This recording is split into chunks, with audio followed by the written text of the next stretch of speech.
بسم اللہ الرحمن الرحیم۔ ایرانی معاشرے اور افغان معاشرے میں اس قدر جوہری فرق ہے کہ دونوں ایک دوسرے کی ضد نظر آتے ہیں۔ ایرانی طرز زندگی تکلفات، زبان و بیان کی دلاویزیوں اور خوشامد و چاپلوسی سے بھرپور ہے۔ اگر آپ کسی ایرانی سے ملاقات کریں تو وہ پہلے چند فقرے آپ کی تعریف و توصیف میں بولے گا، جن کے بارے میں ایرانی خود کہتے ہیں کہ ہمارے یہ فقرے بس رسمن ہیں، ان پر یقین مت کریں۔ آپ نے کسی دکاندار سے سودا لینے کے بعد اسے پیسے دیے تو وہ پیسے پکڑ کر آپ کو واپس کرتے ہوئے کہے گا قابل نداری، یعنی میں اس قابل نہیں ہوں۔ آپ اسے پیسے زبردستی واپس کرتے ہیں اور ساتھ اس کے کام یا سودے کی تعریف بھی کرتے ہیں۔ آپ نے کبھی کوئی چیز لا کر دی تو وہ شخص بے ساختہ طور پر کہے گا دست شمع درد نہ کنی، تمہارے ہاتھ میں کبھی درد نہ ہو۔ ہر کوئی دھیمے لہجے میں بولتا ہے۔ کوئی اگر بلند آواز سے بات کرتا ہوا نظر آئے تو وہاں موجود شخص اس کے بارے میں کہے گا خراسانی است، یہ کوئی خراسانی ہے۔ خراسان دراصل ایرانیوں کے ذہن میں وہ علاقے ہیں جن پر آج کا افغانستان مشتمل ہے۔ خراسان قدیمی کا نقشہ اٹھائیں تو دریائے آمو سے دریائے سندھ تک کا علاقہ خراسان کہلاتا تھا اور اس میں ایران کا مشہد کا علاقہ بھی شامل تھا۔ رسول اکرم صلی اللہ علیہ وآلہ وسلم کے انقلاب اسلامی اور خلفائے راشدین کے زمانے کی فتوحات کے بعد جو علاقے اسلامی خلافت کا حصہ بنے، ان سب میں ایک بہت بڑی تبدیلی یہ آئی کہ عوام نے اپنی مادری زبانیں ترک کر دی اور قرآن کی زبان عربی کو اپنا اوڑھنا بچھونا بنا لیا۔ عراق، شام، اردن، مصر، سوڈان، مراکش اور لیبیا وغیرہ میں کبھی عربی نہیں بولی جاتی تھی، لیکن آج یہ سب عرب دنیا بلکہ عرب لیگ کا حصہ ہیں۔ ایران کا معاشرہ بھی اسی طور پر چل نکلا تھا اور عربی ان کے ماحول میں رچ بس رہی تھی کہ اس دوران ترکوں کی خلافت عثمانیہ مرکز خلافت پر براجمان ہو گئی اور ان کے قریبی رشتہ دار کزن صفوی ایران کے بادشاہ بن گئے۔ اس زمانے تک یہ دستور تھا کہ ہر کوئی چھوٹا بڑا مسلمان حکمران مرکزی خلافت کو تسلیم کر کے سند حکومت طلب کرتا تھا۔ صفوی خون ترک نیاد یہ کیسے گوارا کرتا کہ اپنے ہی ہم پلہ ترکوں کو خلیفہ تسلیم کرے؟ انہوں نے تو پہلے ہی عثمانی حکمران شاہ سلیم سے جنگیں بھی کر رکھی تھیں، جن جنگوں میں یورپ کے ممالک نے ان کا بھرپور ساتھ دیا تھا۔ صفویوں نے خلافت عثمانیہ کی مرکزیت سے علیحدگی کے لیے دو اہم کام کیے، ایک تو ایران کا سرکاری مذہب شیعہ قرار دیا اور دوسرا قدیم ایرانی تہذیب و ثقافت اور زبان و بیان کو اثر نو زندہ کیا۔ فردوسی کے شاہ نامے نے ان سے پہلے ہی ایرانیوں کے دل میں ایک زندہ درد کی طرح فارسی ادب جاری کر دیا تھا۔ ایران کے مقابلے میں افغانستان نے اپنے صدیوں پرانے ماحول کو اب تک زندہ رکھا ہوا ہے اور انہوں نے اس پر نہ ایرانی شہنشاہیت کے اثرات آنے دیے اور نہ ہی کسی اور حملہ آور کو قبول کیا۔ اس کے علاوہ افغانوں میں خصوصاً پشتون معاشرے نے اسلام کو ایسے دل و جان سے قبول کیا کہ اسلام ان کا محاورہ بن گیا۔ تو سنگھ پشتون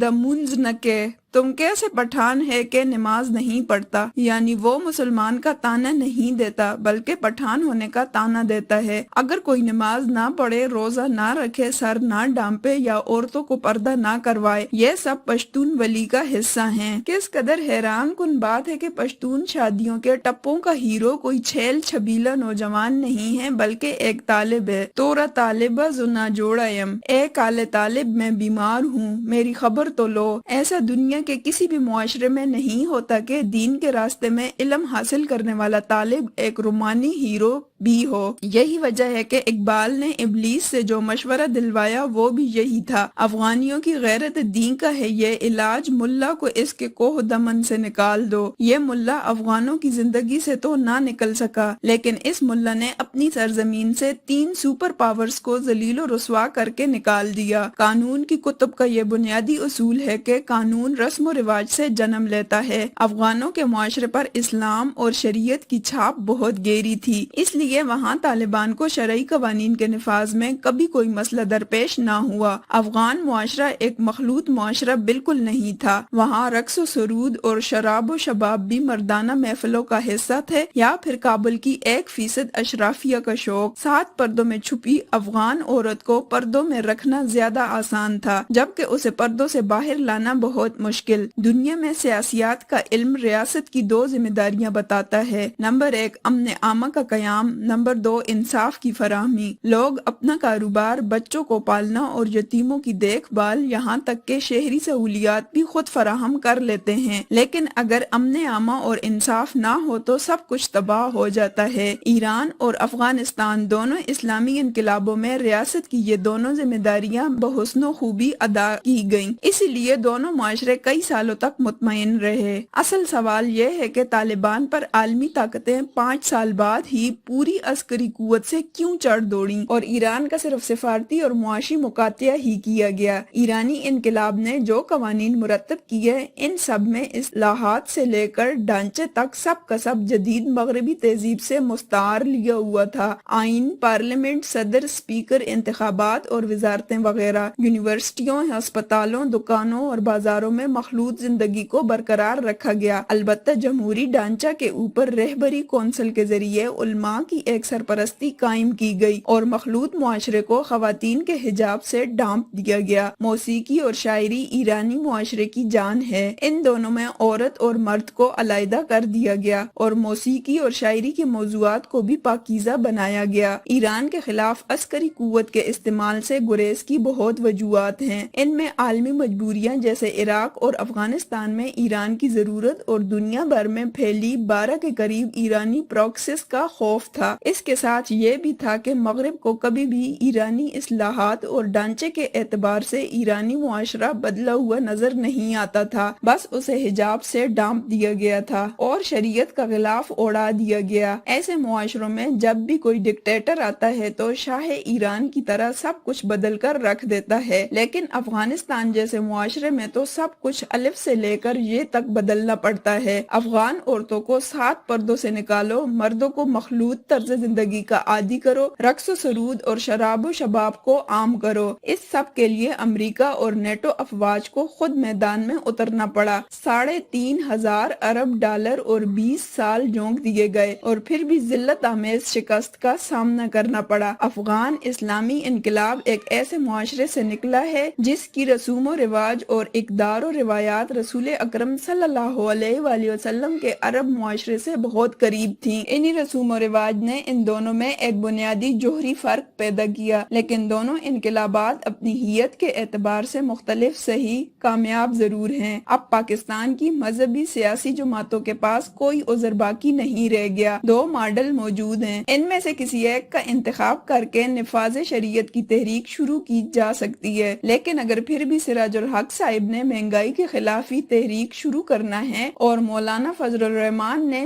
PDM کو ہی بچانا ہے تو پھر ہم اس روز محشر کا ضرور انتظار کریں گے، جب پاکستان کی تمام مذہبی سیاسی جماعتوں کے سربراہ ایک عام آدمی کی طرح اپنی اپنی فرد جرم کا جواب دیں گے۔ اگر آپ کو ہماری آج کی ویڈیو پسند آئی ہے تو ویڈیو کو لائک کریں، چینل کو سبسکرائب کریں اور بیل آئیکن کو ضرور دبائیں۔